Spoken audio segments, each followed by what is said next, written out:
오늘은 5월의 마지막 주일로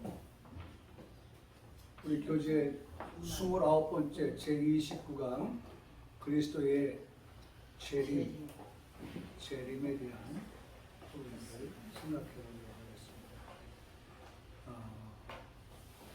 늘 우리가 생각해야 할 것은 믿음, 소망, 사랑 항상 있어야 될 것 말씀을 드렸죠.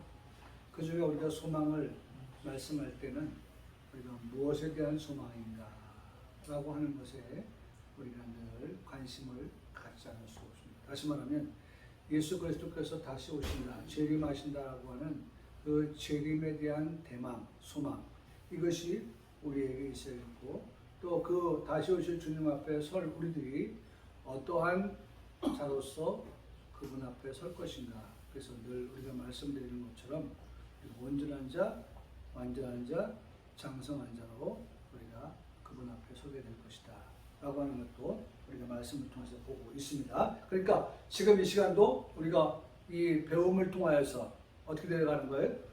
완전한 자로 나아가는 것이죠. 그래서 오전의 말씀을 다시 한번 생각하면 하나님은 우리의 구원을 계획하셨고, 그 다음에 예수님은 십자가로 우리의 구원을 성취하셨고, 그 다음에 성령님은 그 우리의 구원을 완성하신다.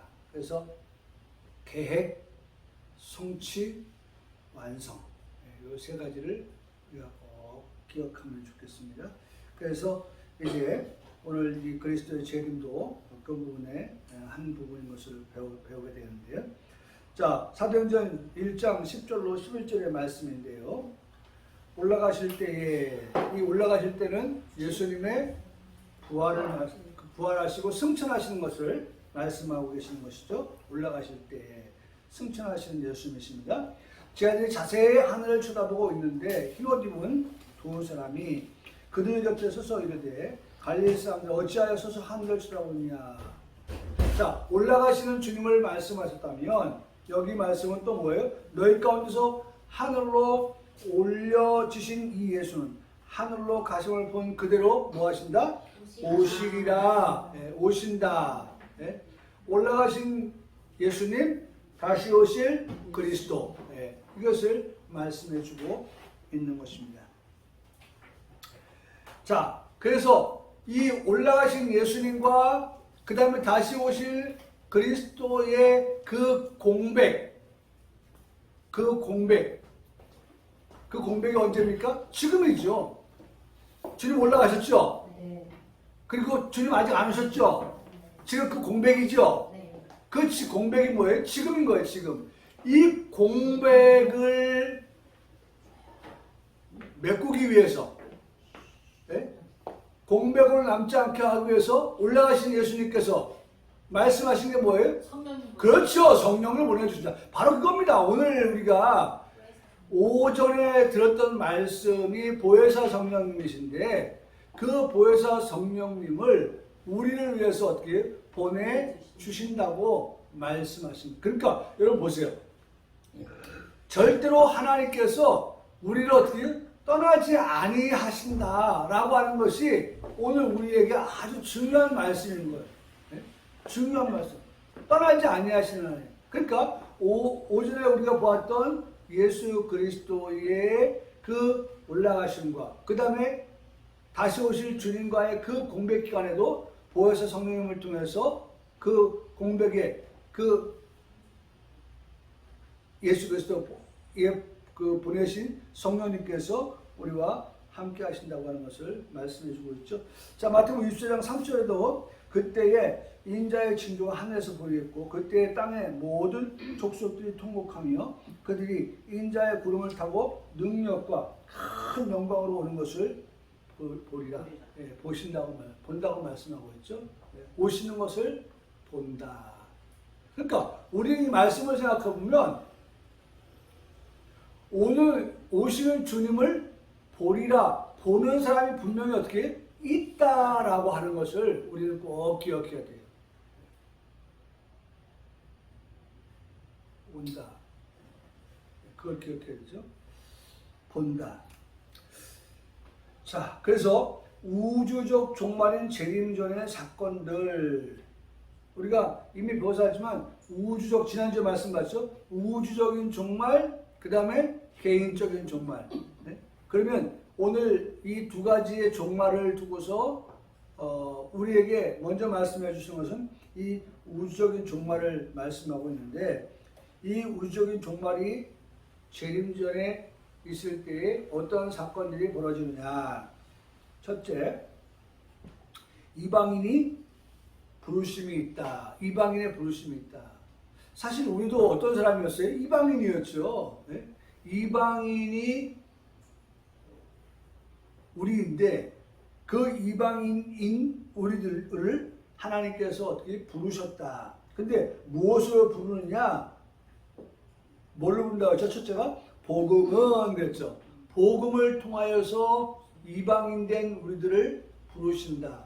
그 범위가 얼마만큼이냐? 전 세계다. 그러니까 한마디로 말하면 누구도 듣지 못했습니다 라고 하는 핑계를 대지 못하도록끔 하기 위해서. 그래서 여러분 오늘 성경의 말씀에 보면 핑계하지 못한다 라고 그렇게 말씀하고 있죠. 한번 성경 찾아봅니다.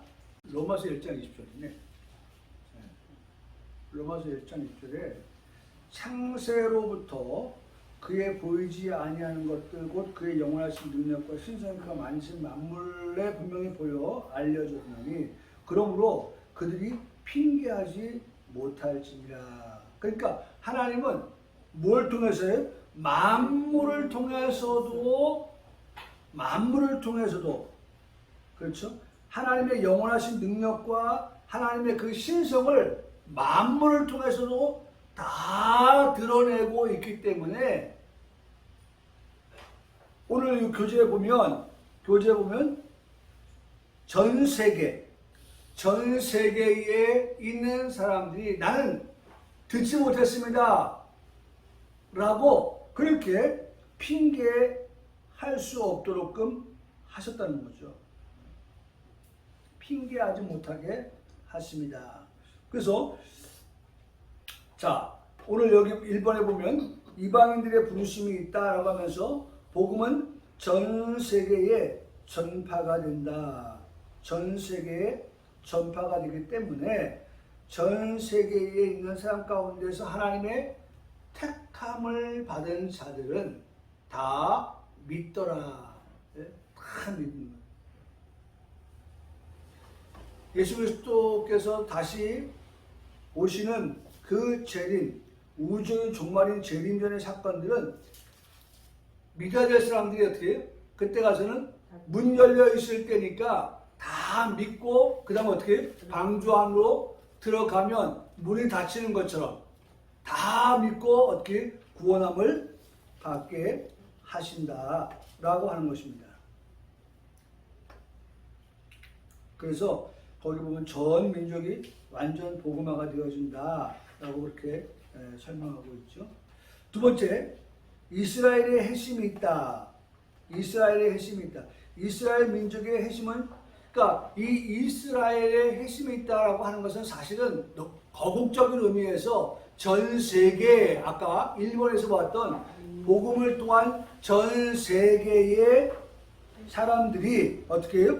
복음이 전파됨으로 인하여서 그들에게 핵심이 일어날 때 그 중에 표면적 이스라엘인 그들조차도 그들은 지금 어떻게 알고 있어요?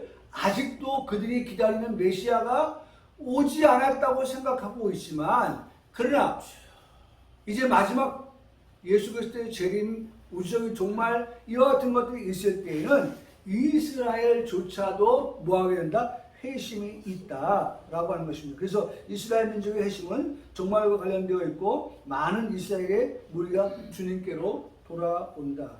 이것은 딱하니 그냥 표면적 이스라엘, 지금의 그 중동 이스라엘, 선민이라고 자청하는 그들을 지금 말하고 있지만 거국적인 의미에서는 전 세계 사람들이 복음을 통하여서 돌아와야 될 자들이, 믿어야 될 자들이 다 돌아오고 믿는 그와 같은 그 전 세계 사람 가운데 한 부류라고 생각하면 될 것입니다. 그 다음에 중요한 것은 큰 배도와 재난이 있다. 이게 참 중요한 거예요. 지금의 현재의 상황이 바로 이런 상황입니다. 배도가 있다. 그리고 재난이 있다라고 하는 거예요. 우리 주님께서 다시 오실 때의 그 재림 앞에의 우주적인 그러한 종말에 있을 그러한 현상은 이러한 배도. 배도가 뭐예요? 배신하는 거예요. 마치 도마가 예수님을 팔고 그 다음에 배신하는 것처럼 그러한 것과 같이 종말이 가까울수록 크게 배도하는 일이 있고 세상 끝날에 죄악이 증가하여서 많은 사람들의 사랑이 식어진다라고 말하고 있습니다. 사랑이 식어져요. 사랑이 식어지니까 어떻게 되겠어요? 그렇죠. 결과적으로 사랑이 식어지면 결국 관심도 없고 사랑도 없고 미움이 있고 이렇게 되는 거 아니겠습니까? 그러니까 떠나게 되고 이런 것들이죠. 그래서 예수님께서 제자들에게 물었던 것 가운데 하나가 네가 나를 사랑하느냐 라고 물으시는 것도 이 마지막 종말에서 오늘 우리 성도들에게 물으시는 그와 같은 질문이기도 한 거죠. 이와 같은 때에 정말 네가 나를 사랑하느냐 라고 물으시는 그 물음 앞에 정말 주님을 사랑하는 사람은 거리낌 없이 주저함 없이 망설임 없이 예, 내가 주님을 사랑합니다 라고 말할 수 있겠지만 그렇지 않은 사람은 망설이게 되고 머뭇거리게 되고 주저하게 되고 왜? 내 양심이 주님을 사랑하나? 이런 생각을 가지고 있으니까 쉽게 즉각적으로 대답이 안 나오는 거죠. 그러니까 오늘 우리가 예배를 드리는 것은 바로 그런 부분이에요. 내가 주님을 어떻게 사랑하는데 어떻게 사랑하냐? 지와 정과 의지를 가지고.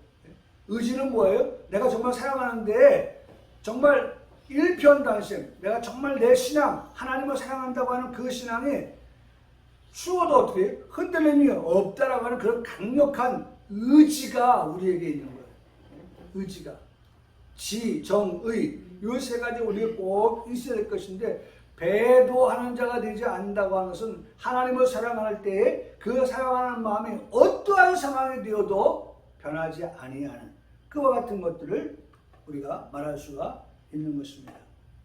그래서 배도하는 일이 있고 세상 끝날에 죄악이 증가하여 많은 사람의 사랑이 식어진다. 이게 사랑이 식어지는 것이 마지막 때의 그런 현상이기도 한 것입니다. 그래서 마태복음 20장 12절의 성경은 그래서 오늘 제가 오전에 말씀을 드리지 않았지만 제가 저에게 설교를 할 때 뭐라고 설교를 했냐면 하나님의 말씀은 모두가 다 이루어졌어요. 그렇죠? 자, 예를 들어서 오늘 보혜사 성령님에 대해서 우리가 말씀을 들었는데 예수님께서 떠나가시면서 내가 보혜사 성령을 보내주신다고 말씀하셨을 때에 그 보혜사 성령 보내주신다고 하는 보혜사 성령이 어떻게 오셨어요? 왜냐하면 제자들이 오순절 마가다락방에 그들이 모였잖아요. 그들이 기도하고 있었잖아요. 그들이 하나님께 찬송하고 있잖아요. 그때에 오순절에 성령이 마가다락방에 모인 그들 가운데 어떻게 강력하게 임하는 것을 볼 수가 있어요. 근데 그것이 뭐예요? 오순절이란 말이죠. 6월절이 지나고 나서 몇이 되어서 50일이 되었을 때 그 오순절의 그 역사가 그때 임하게 되었다라고 하는 것인데 근데 하나님 말씀이 그처럼 다 이루어졌는데 여기 이 말씀도 하나님의 말씀이니까 반드시 이루어지는데 이루어지는 그 말씀은 사실 그렇게 우리가 선호하는 그런 모습은 아니에요. 그 선호하는 모습이 아니라는 게 뭐예요? 불법이 성함으로 많은 사람의 사랑이 식어지리라. 사랑이 식어지는 거 우리는 선호하지 않잖아요.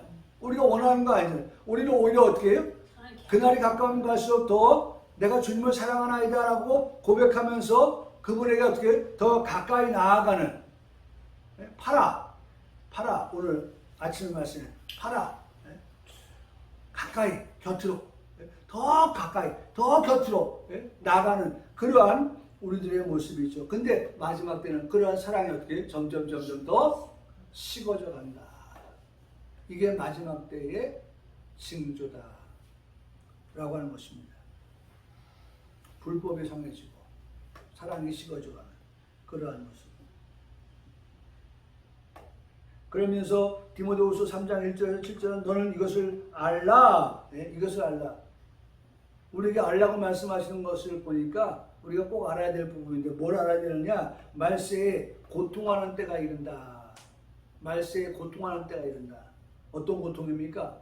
네? 말세의 고통이 뭐예요? 네? 아니 보세요. 우리가 무엇보다도 말이죠. 네? 정말 하나님 사랑하는 마음이 변하지 않아야 되는데 우리가 어떻게 하나님 사랑하지 않고 사랑에 식어져가는 그것도 고통인 거예요. 네? 이러면 안 되는데 하면서도 점점 어떻게 하나님께부터 멀어지는 그 고통인 겁니다. 하나님께 더 가까이 가는 사람을 하나님께서 교회에서 성령 하나님께서 그들에게 내가 너에게 평안을 끼친다 라고 말씀하셨는데 평안이 없는 거예요. 평안이 없으니까 뭐만 고통이 있는 거죠. 고통. 하나님이 함께 하시면 평안해지는데 마지막 때에 그렇죠? 그런데 하나님이 함께 하시지 아니함으로 인해서 평안이 없고 우리에게 있게 될 것이 뭐예요? 고통밖에 없다는 거죠. 말세에 고통하는 때가 이르러 사람들이 자기를 사랑하며 돈을 사랑하며 자랑하며 교만하며 비방하며 부모를 거역하는. 이러면 안 되는데 이 다 지금 하나님의 자녀로서는 이러면 안 되는 것들이죠. 그게 고통이에요. 자 보세요. 고통하는 때가 이르러 사람들이 자기를 사랑하며 자기가 뭐가 됐어요? 자기를 사랑하면 자기가 뭐가 된 거예요? 우상이 된 거예요. 자기가 우상이 된 거예요. 네? 자기가 우상이 된 거야. 하나님 그거 싫어하거든요. 그러니까 우리가 교회에 어설프게 다니면 듣기는 들었어요. 이거 자기가 우상이 되면 안 된다고 하는 거 내가 들었는데 근데 안 돼요. 돼요. 쪽으로 가니까 지금 이게 고통하는 거예요. 이게. 이거 하나님 기뻐하지 않아요 라고 하면서도 자꾸 어떻게 자꾸 기뻐하지 않을 쪽으로 가니까 막 괴로운 거예요. 고통스러운 거예요. 그 다음에 돈을 사랑하면 돈이 우상이 되는 거죠. 돈을 쫓아 살아가는 거죠. 우리가 흔히 하는 말로 물질만능, 배금주의 이런 것들 돈이면 다 된다 라고 하는. 그래서 정말 돈을 개같이 벌어서라도 정승같이 쓰면 된다는 생각 가지고 그렇게 우리 기독교인들은 직업관도 잘 갖고서 직업을 선택할 수 있어야 되는 것이 우리가 이 돈을 쫓아서 가는 그런 우리가 되어서는 안 된다는 거죠. 또 자랑하며 자기를 자랑하는 거예요.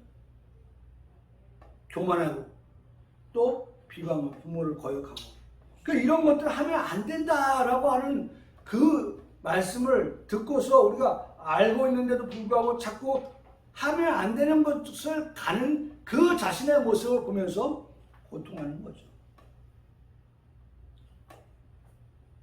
전무후무한 큰 재난이 발생한다. 하나님께서 이 재난의 날을 감하지 않으시면 부활의 영혼이 없다.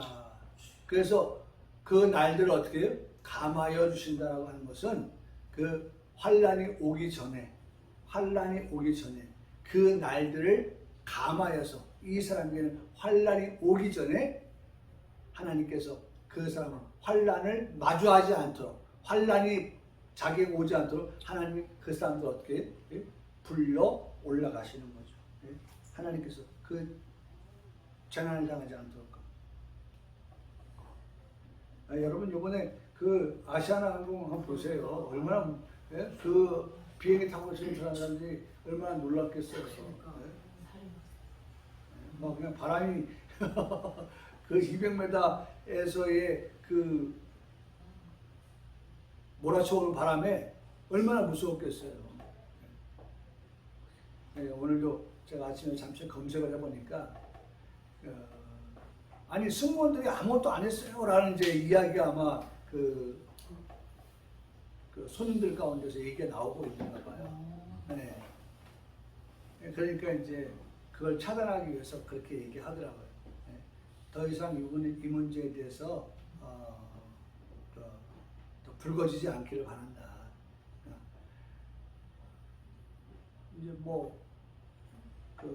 아시아나에도 이제 책임을 이제 묻고 이런 것들도 있을 테니까 또 그러다 보면은 직원들, 그 승무원들, 스튜디오스 또 이들에게도 또 책임을 물어야 되는 그런 부분들이 있으니까 이제 그런 것들을 이제 좀 잠재우기 위해서 하는 말인데 여러분 어쨌든 그 비행기가 예를 들어서 문을 열고 기계가 오류가 작동하고 그래서 비행기가 갑자기 무슨 문제가 발생했다라고 했을 때 우리가 영화를 봐서 잘 알지만 얼마나 무서워 끔찍하고 비행기 사고가 좀처럼 없습니다. 그런데 비행기 사고가 나면 거의 다 죽는 거예요. 거의 죽는 거예요.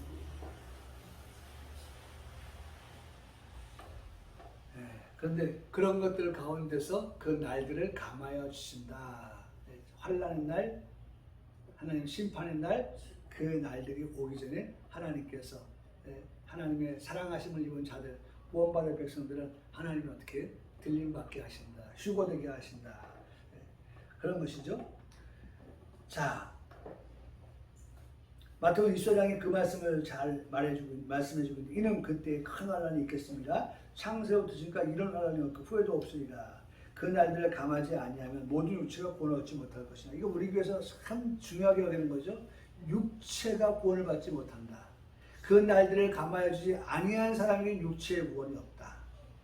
그 반대로 얘기하면 그 날들을 감하여 준 그들에게는 육체의 구원이 있다. 우리 교회가 참 이 부분을 많이 강조하는 부분이죠. 육체의 구원. 죽어서 가는 천국이 아니라 어떻게 육체를 가지고 살아서 가는 천국. 그걸 우리가 말씀하고 있죠. 그러면서 끝에 뭐라고 말씀합니까? 그러나 택하신 자들을 위해 그 날들은 감하여 주신다. 바로 그 택하심을 얻어요. 부르심을 입고 빼내심을 받은 그와 같은 자들. 하나님께서 그들은 하나님 반드시 그 날들을 감하여 주신다 라고 말씀하고 있다는 것입니다. 네 번째로 예수 그리스도께서 재림하시는 그때 일어나는 일들 가운데에 하나 가운데가 적그리스도의 출현이다 라고 하는 것입니다. 적그리스도의 출현. 적그리스도는 사도시대 이후에도 계속 등장하다가 끝날에 개인이 악의 화신으로 일어난다. 적그리스도는 범사의 신자가 숭배함을 받는 지위에 뛰어올라서 자존한다고 하며 하나님의 성전에서 자기를 보호하여 하나님이라고 한다. 스스로가 내가 뭐예요? 하나님이다. 그래서 오늘 오전에도 말씀받지만은 내가 보혜사다라고 말하는 사람들이 제가 강조점은 보혜사와 사람. 보혜사는 하나님이거든요. 근데 보혜사를 뭘로 봤어요? 사람으로. 사람들이 내가 보혜사다. 내가 성령이다. 너희가 기다리는 성령이다. 라고 말하는 그들이 바로 뭐예요? 적그리스도다. 라고 말하는 겁니다. 지금도 그렇게 말을 하면서 젊은 대학생들 지금 이번에 JMS 이 발에다가 이제 전자발찌 찼잖아요. 그런 식이에요. 내가 하나님이고 내가 보혜사고 그러니까는 다 순종하라고 하고 가진 못 쓸 짓 다 하고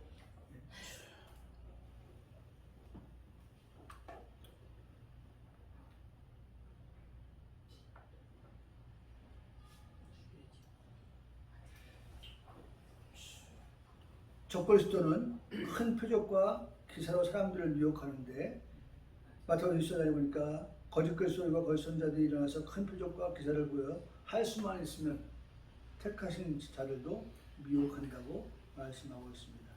또 다섯 번째, 세상에는 놀라운 일들이 일어난다. 예수 그리스도께서 다시 오실 때에 재림하실 때 세상에 놀라운 그러한 일들이 많이 일어난다는 것입니다. 우주의 재생전 처처에 전쟁과 기근과 지진과 재난의 시작이 있다. 이게 다 성경에 기록된 말씀이기 때문에 이렇게 말씀하고 있고 또 이런 일들이 성경에 기록된 대로 되어지는 것입니다. 또 하늘에서 무서운 징조가 발생하고 하늘의 권세가 흔들리게 된다. 이제 이런 것은 우리가 이제 우리 교회에서는 그렇게 말씀하고 있죠. 무슨 뭐 하늘의 권세가 그런 건 아니고 우리가 이제 얘기하는 것은 이제 그 지도자들이 많이 자기 자리를 떠나서 자기 자리 모든 사람은 다 남편은 남편의 자리가 있어야 되잖아요. 아내는 아내 자리가, 자녀들은 자녀 자리가 있어야 되잖아요. 뭡니까? 정치인들은 뭐예요? 정치인들의 자리가 있잖아요. 그래서 그 정치인들은 뭐예요? 오직 국가와 오직 뭐예요? 국민을 바라보면서 그런 입법을 펼쳐가야 되는데 그런 거 안 하니까 해야 될 일 안 하고 뭐 합니까? 주식이나 하고 뭐 쩐의 전쟁이나 하고 이러니까 지금 난리가 난 거 아니에요. 그래서 이게 난북이냐 남북이냐 지금 그런 프레카를 써놓은 거 보면 제가 오늘도 지금 모시다 들고 오면서 하는 난국 남국 난국 기역 니은 기역 니은 그 다음에 디귿으로 가나? 제가 참 어려운 거죠. 그러니까 이게 다 자기 자리를 지키면 되는데 자기 자리를 지키지 아니하는 데서 오는 그러한 파행이죠. 어려운 거죠. 그래서 마태복음 24장 29절에 보면 그날 환난 후에 즉시 해가 어두워지며 달의 빛을 내지 아니하며 별들이 하늘에 떨어지며 하늘의 권능들이 흔들리라 라고 할 때에 이걸 보면 아 정말 이 천체가 완전히 지금 막 쑥대밭이 되는구나. 하늘에 뭐예요? 해, 달, 별. 이 해, 달, 별이 막 지금 어떻게 된다고 했어요? 흔들린다고 하니까 이게 사람이 살지 못하는 그러한 지구가 되나 보다라고 하지만 여러분 그런 게 우리 교회에서는 그렇게 보지 않고 해는 뭐예요? 해는 이게 어떻게 됩니까? 해는 일정하죠. 지구가 도는 거죠. 지구가 돈단 말이죠. 그러니까 해는 결국 진리죠. 하나님이고. 그런데 그 해가 어떻게 빛을 잃어서 어두워져요. 진리가 어떻게 어두워진다는 거예요. 하나님을 향한 사랑하는 마음이 점점 더 어떻게 식어지는 거죠. 그리고 달은 성도예요. 성도. 달이 빛을 내지 아니한다. 달은 뭐예요? 항상 태양의 빛을 받아서 그 빛을 반사하잖아요. 오늘 우리는 뭐예요? 우리가 스스로 빛을 낼 수 있는 사람들이 아니잖아요.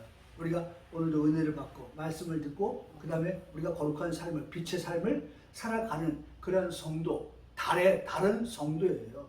그런 성도의 삶을 살아가야 되는데 성도가 그 빛을 어떻게 해요? 잃어버린다. 그래서 우리가 말씀할 때 소금이 그 맛을 잃으면 무엇으로 짜게 하리요?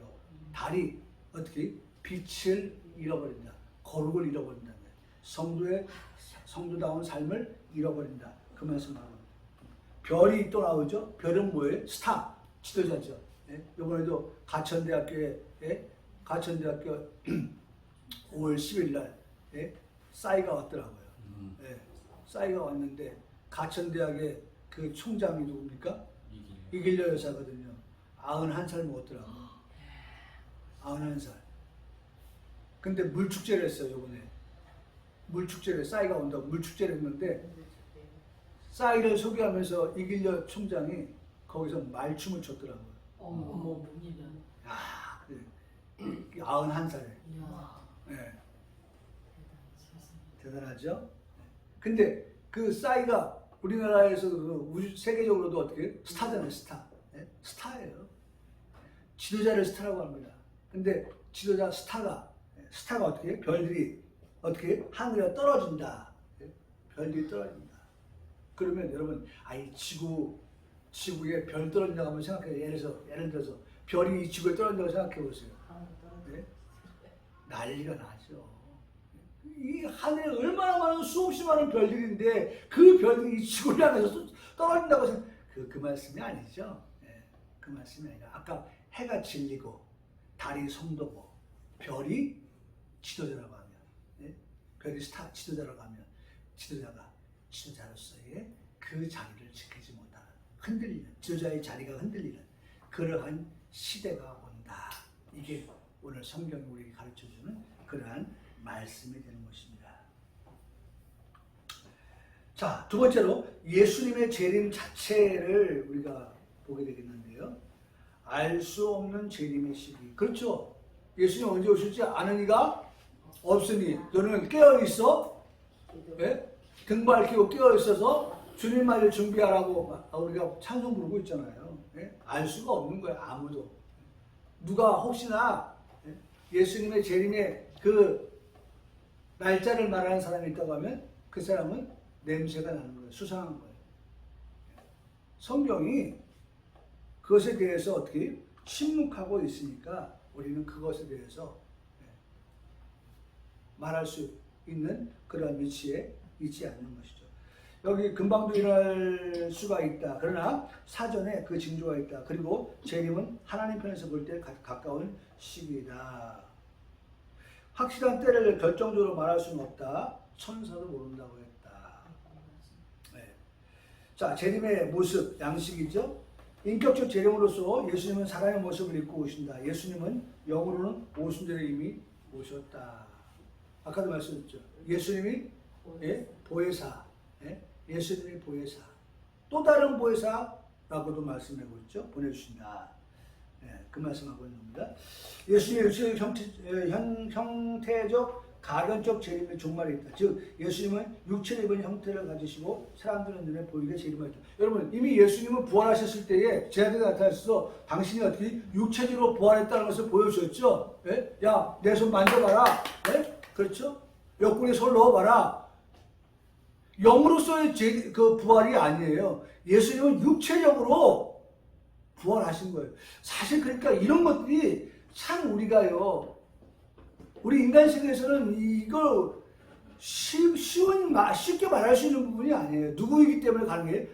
예수님은 하나님이기 때문에 우리가 이렇게 말할 수 있는 거예요. 어떻게 죽은 자가 다시 살아납니까? 그리고 살아나신 그분이 우리에게 이렇게 만져보라고 할 때 그게 어떻게 가능합니까? 뿐만 아니라 예수님께서 제 아들이 나타나셔서 그들에게 무엇이 먹을 것이 있는지 알아가면서 그들에게 어떻게 조반을 챙겨줬던 그 모습도 우리가 말씀을 통해서 보잖아요. 그게 다 예수님이 육체적인 어떻게 부활을 하신 그와 같은 현실을 우리에게 말씀해 주고 있는 것이죠. 그래서 다시 오시는 주님도 그 육체적 부활하신 예수님께서 육체를 입고 어떻게 다시 오신다고 하는 것을 우리에게 말씀해 주고 있는 것입니다. 인자가 구름을 타고 능력과 큰 영광으로 오는 것을 어떻게 보리라. 본다. 보는 자가 있는 거예요.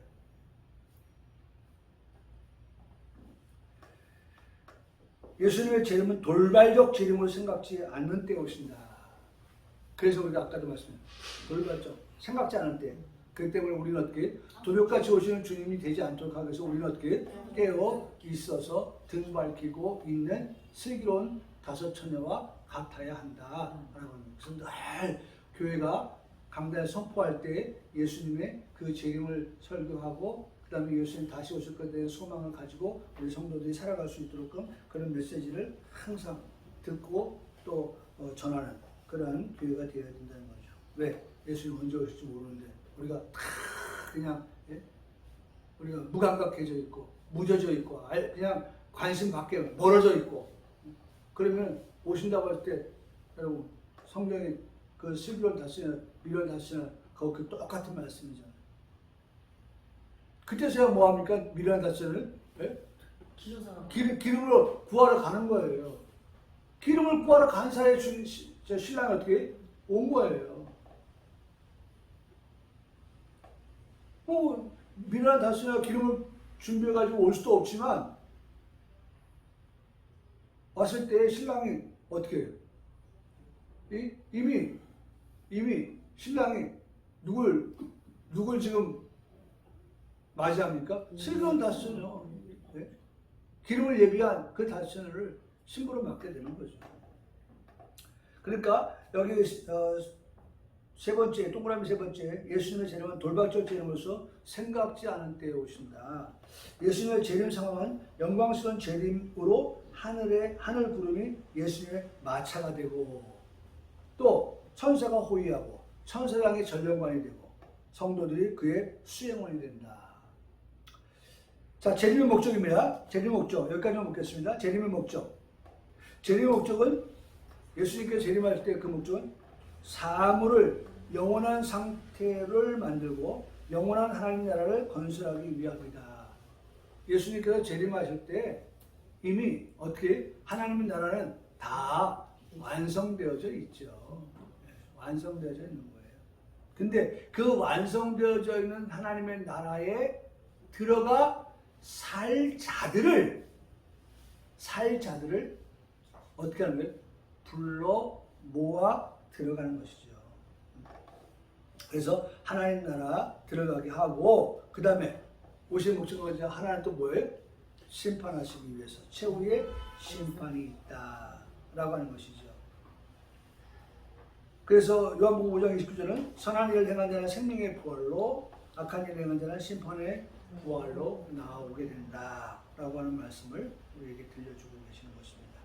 예, 분명히 우리 평강교회 성도들은 어쨌든 예수 그리스도의 재림에 대한 것을 잊지 않고 그 주님이 오실 때에 우리가 신랑이로다 맞이나가자 할 때에 그렇게 맞이나갈 수 있는 그런 슬기롭고 지혜로운 신부된 우리들이 되어야 한다라고 하는 것을 다시 한번 배우게 됩니다.